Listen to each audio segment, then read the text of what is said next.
alis yun. Mamaya, gusto na natin likod mo. Maririnig ko yun, wala. Yamot. Oo nga. Ito.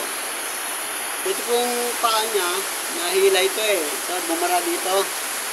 Hila, tsaka di sa dulo. Hinila nung ano, hinila.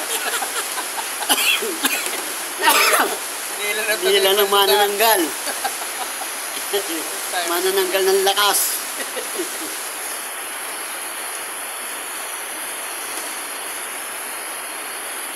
Malaka, ano? Kasi,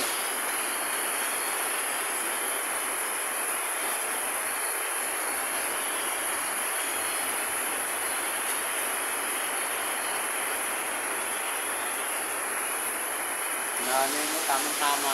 Tayo. Talagang hindi nagabihaw pagka umaga. ay po. Parehas kami ganun ng ano eh. Ang case eh. Oh. Sabi nagmula ng loko kong ginawa. Awa ng Diyos po yung kabilang paa medyo na nagkaroon po ng pagbabago. No? Wala na yung sakit piling. Yung sakit niya doon dahil barado nga po yung malaking ugat niya doon. No? Yung sa may MCL, yung medial collateral ligament. Nagkaroon ng problema ron nung hinila ng manananggal. Loko eh. Kasi po yan, masasela, hindi yung basta hinihila. Ay na. Sana eh, tama na akong panlima sa'yo.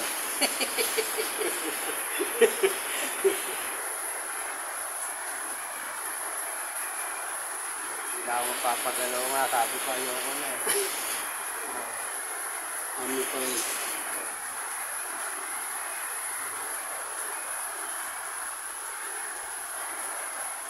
Yung kabila, medyo maayos naman po. Kaya lang yung dito sa talam, ano mo lang. Tutulong ka tabi ng searching mo rito para maayos yun. Ay, may stretching din. Opo, ayun yung gagawin dyan. Sige ka dito.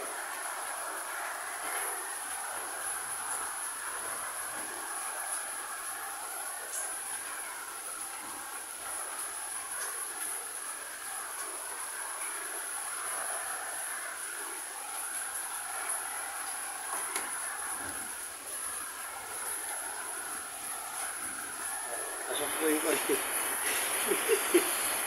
lakas. Wala na po yung mga bara.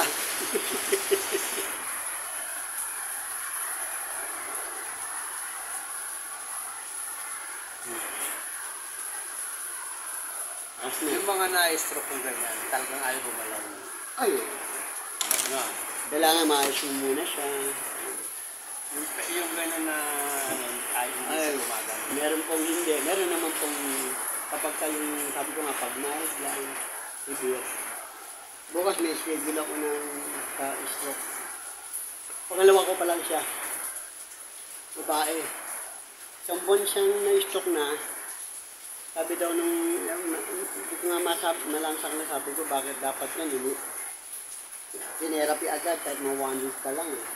Para naaayos, sasabayan. Pero isang buwan na, hindi pa raw na ano, therapy.